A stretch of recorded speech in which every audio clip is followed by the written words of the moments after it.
Eu tenho os meus maiores insights em 2 momentos, quando eu estou meditando e quando eu estou correndo.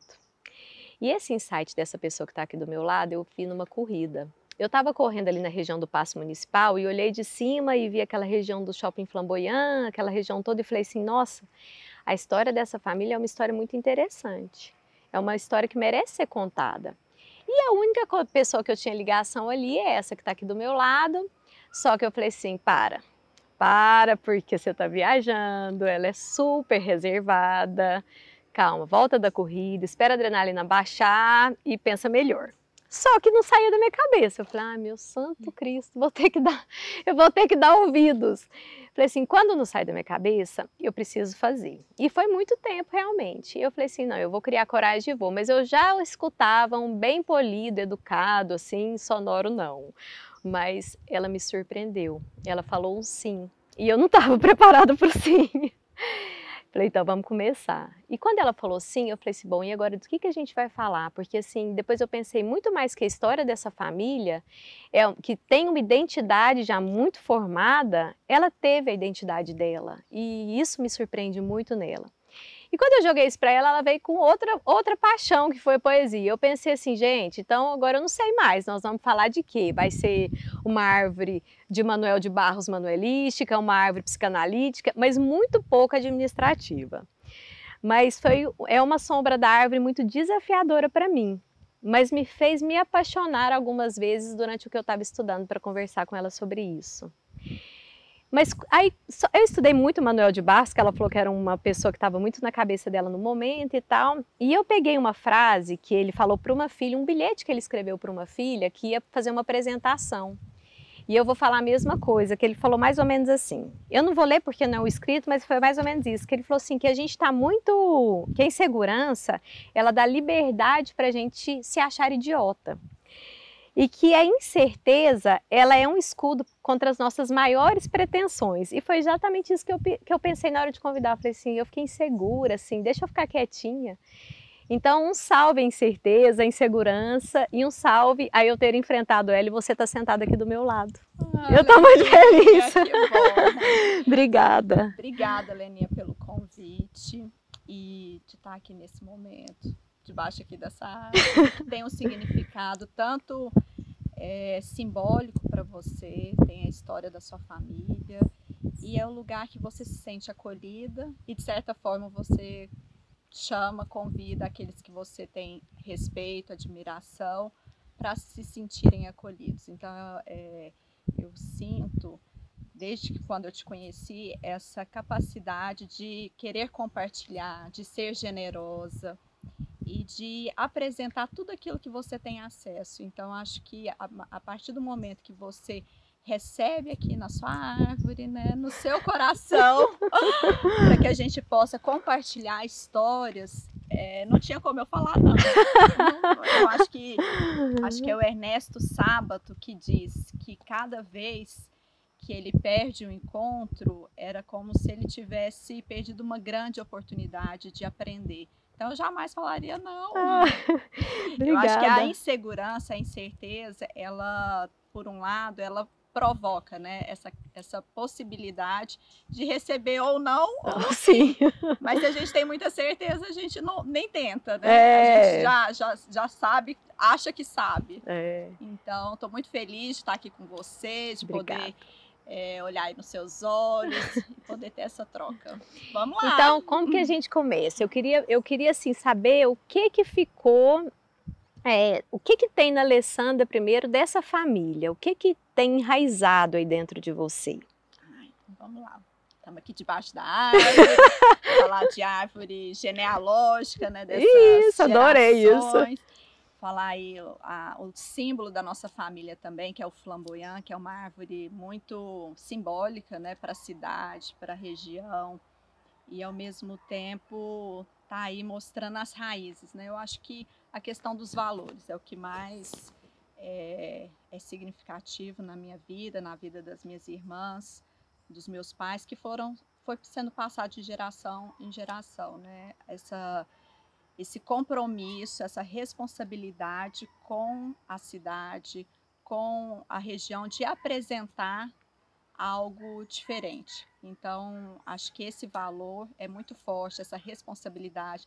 Tanto que depois eu vou para esse caminho do empreendedorismo social, né, com a questão do instituto, mas que vem de valores familiares muito enraizados. Então, quando a gente pensa nessa árvore, né, nesses valores, vem dos valores transmitidos tanto pelo meu pai quanto minha mãe, principalmente a questão da empatia, da compaixão, da humildade do meu pai, a fé que meu pai tem é impressionante. Então, eu sou uma pessoa extremamente grata. Que bom, que ficou muita coisa boa. Ficou. E podemos perpetuar, né? Claro, essa é a ideia, né? E cada vez melhor, não é isso? Que a gente faça cada vez melhor. Aperfeiçoando e colocando do nosso jeitinho, né, Lili? Exatamente. E aí, original. Super. Aí, o que eu queria... A segunda pergunta que eu queria fazer para você, eu vou usar Manuel de Barros e a história dele. Que aos 13 anos ele descobriu, ele estava num internato e chegou para o preceptor dele, para o padre, e falou: eu tenho um amor por palavras. E o padre falou assim: não, calma, no máximo você não vai dar em nada, mas assim, tá tudo bem. Eu quero ler uma poesia que você até me apresentou ela sobre isso, que eu achei muito bacana, que eu acho que parece muito com você. Chama Fraseador. Hoje eu completei 85 anos. O poeta nasceu de 13. Naquela ocasião, escrevi uma carta aos meus pais, que moravam na fazenda, contando que eu já decidira o que queria ser no meu futuro, que eu não queria ser doutor. Nem doutor de curar, nem doutor de fazer casa, nem doutor de medir terras. O que eu queria era ser fraseador. Meu pai ficou meio vago depois de ler a carta. Minha mãe inclinou a cabeça. Eu queria ser fraseador e não doutor. Então meu irmão mais velho perguntou: mas esse tal de fraseador bota mantimento em casa? Eu não queria ser doutor, eu só queria ser fraseador. Mas meu irmão insistiu: mas se fraseador não bota mantimento em casa, nós temos que botar uma enxada na mão desse menino para ele deixar de variar. A mãe baixou a cabeça um pouco mais, o pai continuou meio vago, mas não botou enxada. E aí eu queria completar o seguinte, que o preceptor dele na época, ele escreveu falando assim, que perguntando se ele era de bugre. Que bugre são pessoas que pegam, você pegam desvios, não andam pela estrada certa. Mas é nos desvios que eles encontram as melhores surpresas. Os ariticuns é parte de uma poesia dele também. Os ariticuns mais maduros. E você, com uma estrada, uma pista dupla dessa, para você andar, você pegou um desvio da psicanálise. Valeu a pena. Ele responde. Né? Já tá, não precisa nem responder. Ele já respondeu. Eu quero saber assim, como é que foi a decisão desse desvio que você pegou para pegar esse desvio, que eu acho que ela não é fácil. E depois que você pegou, valeu a pena? Você soube errar bem, como ele mesmo fala? Olha, eu tenho errado bem, mas assim, eu vejo assim como não é um desvio, mas sim uma oportunidade que se ampliou, porque a psicanálise, para mim, ela tem a ver com a vida e ela contribui muito, mas muito com a questão dos negócios, com a gestão, tanto das empresas quanto familiar. Eu acho que eu vejo como uma grande oportunidade. É claro que tem muito, como se diz, não tem como você não deixar de abrir mão de algo, né? Quando você faz uma escolha, não dá para ter tudo. Mas a psicanálise, para mim, ela veio como uma abertura de portas, né? Então, ela vem abrindo cada vez mais e gerando oportunidade, sim, de errar e de me aceitar mais imperfeita, com mais limitações. Então, acho que isso foi extremamente importante, porque nesse mercado, né, de empreendedorismo, de empresário, eu acho que tem uma cobrança, uma exigência de sempre acertar, das decisões muito pautadas, né, em resultados, em eficiência, em metas. E aí eu acho que a psicanálise contrabalanceia isso, porque ela traz essa questão de olhar para o ser humano. Isso sempre foi muito presente na minha história de vida. Então, minha mãe fez psicologia. Sua mãe é psicóloga? Minha mãe é psicóloga. E ela chegou a exercer? Exerce. Sério? Então tem. Tem todo uma... Então você não é uma fraseadora do nada. Não, eu tenho muita inspiração. Então, até mesmo quando fui fazer administração, as matérias que eu mais gostava era antropologia, psicologia, então já tinha um pouco dessa afinidade. Na empresa, a área que eu me identifico mais é a gestão de pessoas, tem a questão do próprio Instituto Flamboyant, que é esse braço de responsabilidade social do grupo com a sociedade, esse braço que tem esse compromisso de ampliar a nossa relação de empresa com todas as áreas, né, com todos os setores. E o Instituto hoje tem 15 anos, foi o primeiro, vamos dizer, meu primeiro filho. E 15 anos já? 15 anos. Já tem Nossa, 15 Alessandra. anos E vocês atendem quantas pessoas, você acha? Olha, você acha, atualmente nós estamos atendendo por volta de 600 pessoas diretamente. Aí pelo Vitrine do Conhecimento, a gente atende algumas outras escolas, né, que a gente faz a questão da doação dos livros, o acompanhamento com a questão do teatro. Não, essa parte que você está falando assim do empreendedorismo social, vocês alcançam as pessoas igual aquela pedra que cai na água e vai gerando ondas, né? Uma coisa muito exponencial. Eu acho que é muito bacana, porque a pessoa que está assistindo a Vitrine do Conhecimento também está sendo ajudada e está levando para casa. De alguma forma ela está contribuindo, que ela nem sabe aonde que ela está, né? Não sabe. Não sabe o alcance que ela está. Você não consegue mostrar tudo, né? Então, de tão amplo que é. Então, é um projeto que você sabe que eu adoro, né? Que sempre estou lá junto. Alessandra, temos afinidades. Temos, né? afinidades. Eu estava pensando assim, você fala muito de psicanálise e ontem minha analista me passou um texto dela que eu achei super providencial, que ela fala que a gente tem úteros, a gente tem uma saudade do útero, da vida que a gente viu no útero, desse paraíso perdido, e que a gente busca isso. E a gente busca de uma forma que a gente deveria buscar mais simples. Que cada canto que a gente está, nosso quarto, nosso carro, meu consultório, por exemplo, eu chego lá, eu me sinto acolhida. E aí ela brincou comigo e falou assim, Leninha, a árvore, isso que você faz na árvore é um útero. E eu pensei, nossa, é um útero, é onde eu me sinto bem, eu me sinto protegida. E principalmente, eu escolho as pessoas para dividir a gestação comigo, que eu acho que é a minha formação, que isso aqui, tudo que você fez comigo nesse processo de convite e tal, você me instigou de uma forma, e eu me sinto instigada assim, de uma forma muito positiva. É uma troca. É uma troca. E então é bom demais você aqui. E a psicanálise, eu acho que é muito isso. A psicanálise está na minha vida tem um ano e foi muito positiva. Está sendo muito positiva para mim. Eu até falei que eu queria começar assim. Isso é uma sessão ou é um bate-papo? É um encontro, é uma troca.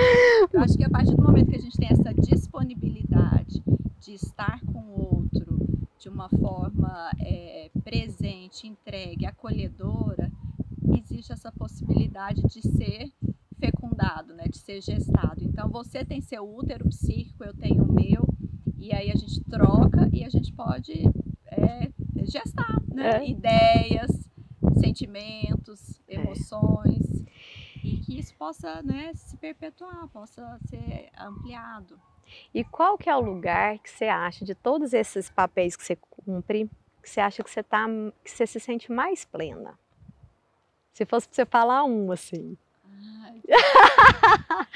Assim, é interessante porque vem na hora, assim, a questão da maternidade. Eu acho que é o lugar que realmente, para mim, faz muito sentido essa função materna, que eu exerço em várias as outras áreas, né? Então, não é só na minha casa com os meus filhos, mas essa questão do acolhimento, de estar em contato. A maternidade, para mim, faz muito sentido, muito mesmo, e é a razão, né, da minha vida também. Então, eu vejo que, se fosse para escolher um, não que eu me sinta plena, completa, mas que realmente traz muito sentido.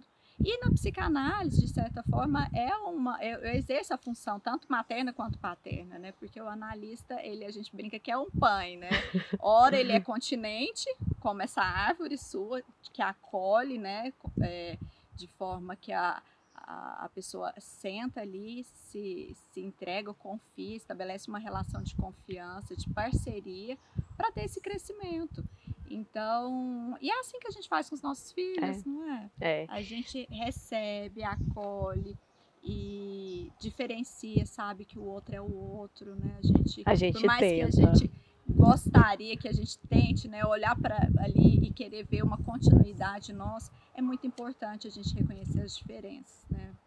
Então, o Manuel fala aí nesse poema do Fraseador justamente isso, essa possibilidade dos nossos filhos poderem escolher seus próprios caminhos, né? E essa possibilidade do tornar-se, né? Então, a psicanálise traz isso. Mesmo porque quando a gente quer trilhar um caminho para eles, a gente está querendo, é um egoísmo assim, a gente fala assim, não, mas é mais fácil, já está montado, mas assim, não é dele, né? Não, e é como se a gente falasse assim, é uma certa arrogância, né? Eu sei o que é melhor para Eu você, sei. eu sei o que é melhor para você, mas a gente não sabe. Não sabe. A gente não sabe, a gente precisa reconhecer que a gente não sabe. É difícil. Não é fácil, não. É difícil. Então, quando você me pergunta, quais são os desvios, eu acho que justamente esse poder entrar em contato com esses erros e acolher. Né? Então, a árvore é assim, ela acolhe, independente, ela dá sombra para todos. Né? Então, não vai escolher se é para essa pessoa ou não. Eu acho que a gente possa ser árvores. Que a gente ia colher. Alessandra, agora tem uma parte que ela também falou que assim, mudou muito o que foi o analista para o que ele é hoje. O analista era uma pessoa muito distante. Você nem sabia da família dele. Eu lembro que uma vez eu fui no analista, eu era nova, sabe? Tive uns 15 anos. E ele não me cumprimentou na rua. Aí eu falei assim, gente, mas aí eu acho que tinha essa separação, que hoje não tem mais, né? Porque o analista tinha uma coisa de Deus e não é. Não está distante, ele está perto e as mesmas lutas que a gente tem. Não, o analista é ser humano, né? Não é diferente de ninguém, não. Agora eu quero saber se você conseguiu nesses anos o que eu não sei se você conseguiu, mas assim, eu acho que é o grande objetivo da psicanálise, que é se separar totalmente do outro e do olhar do outro. Isso é difícil, né? Esse impacto que o outro é o espelho também, né? O outro reflete, né? Então, o próprio Winnicott, que é um teórico que era pediatra, ele falava, né? A criança só existe no olhar da mãe. Então, inicialmente, a gente precisa desse olhar para a gente existir. Então, a gente precisa ser visto, a gente precisa... Só que tem um período que depois você vai amadurecendo e não tem tanta necessidade. Mas a criança que não tem esse olhar para ela existir, a criança se vê no olhar da mãe. Então é extremamente fundamental. Ela demora um tempo até para saber que ela é ela. Sim, que ela é no início da né? vida é essa fusão. Então, para chegar à evolução da entrada do terceiro, para ter esse tripé, é uma construção. Mas para isso, primeiro precisa ter uma relação de intimidade, de confiança, para que a criança possa se sentir respeitada, segura, né, para que ela possa desenvolver. Então ela precisa assim desse olhar. Depois a gente vai largando devagarzinho. Mas eu acho que esse olhar, ele é importante, mas ele precisa ser colocado no devido lugar, né? Ele não pode ser tão assim, à medida que como se diz, tanto o adulto, né, na criança, a criança no adulto, ou o adulto, ele, quando ele se desenvolve, ele vai se desprendendo desse olhar de uma forma natural. Eu acho que, assim, sempre vai ter, né, aquela coisa do ego, do narcisismo, mas não de uma forma tão, às vezes, uma forma mais saudável, né? Eu acho que tem essa diferença. Sim, são as intensidades, porque tem adultos que necessitam muito desse olhar para realmente se sentirem vivos, né? Ele não desprendeu. Não desprendeu ainda. Esse que é o nosso caminho. E como mães, que a gente também deixe, né? Que até eu estava comentando na última conversa, que eu acho que essa é a minha maior dificuldade como mãe. É deixar, é afastar, é separar, né? Mas eu estou conseguindo. Mas não é o separar de vez, é aquele ir e voltar, é o fordado. Freud, o né? Presença e ausência. Você está presente na ausência, é presente psiquicamente no coração, na mente das pessoas. Então, quando isso é muito forte, não precisa tanto dessa presença física. A criança internaliza e a gente internaliza. É igual o processo de luto também, né? Quando a gente tem isso muito dentro da gente, a gente consegue suportar melhor a ausência dos nossos entes queridos, né, das pessoas que nós amamos. principalmente no momento que a gente está vivendo agora. Então é fundamental aprender a lidar com essas frustrações para que isso possa ir ganhando espaço dentro da nossa mente para a gente poder acolher e poder digerir, né, essas situações difíceis, delicadas, as frustrações que a gente Como você vive. falou, né? Perceber como as árvores caem, as folhas das árvores caem sem fazer alarde. Sem entrar em colapso. Com calma, Alessandra. E eu vou fazer uma última pergunta para você. Se você fosse eleger um tripé de sustentação na sua vida, qual que é seu tripé de sustentação? Olha, eu acredito muito na questão da família, dessa fé no ser humano, na vida, dessa pulsão de vida e no amor. Eu acho que se a gente fosse falar essa questão, acho que o Lacan fala muito, né, do discurso do outro.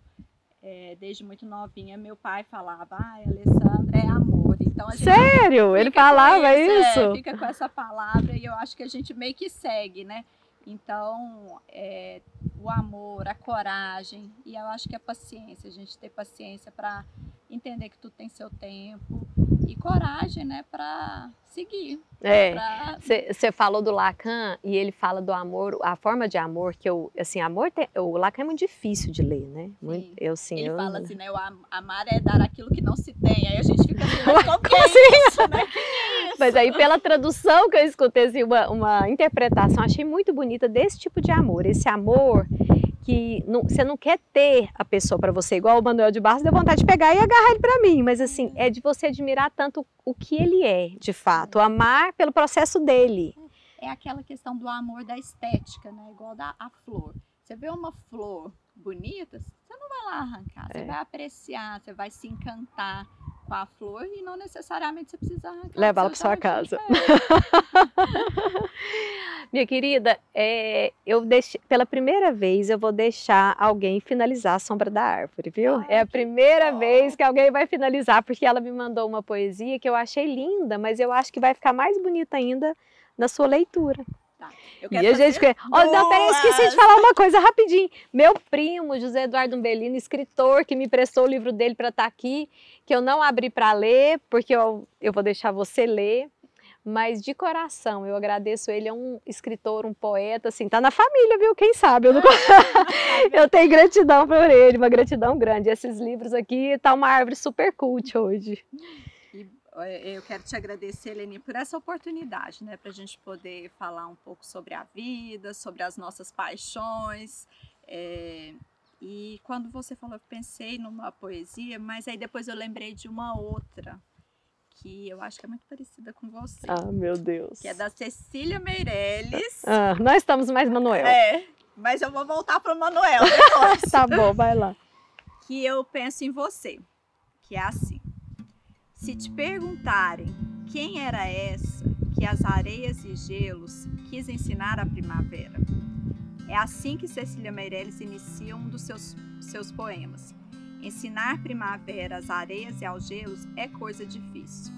Gelos e areias nada sabem sobre primaveras, pois eu desejaria saber ensinar a solidariedade a quem nada sabe sobre ela.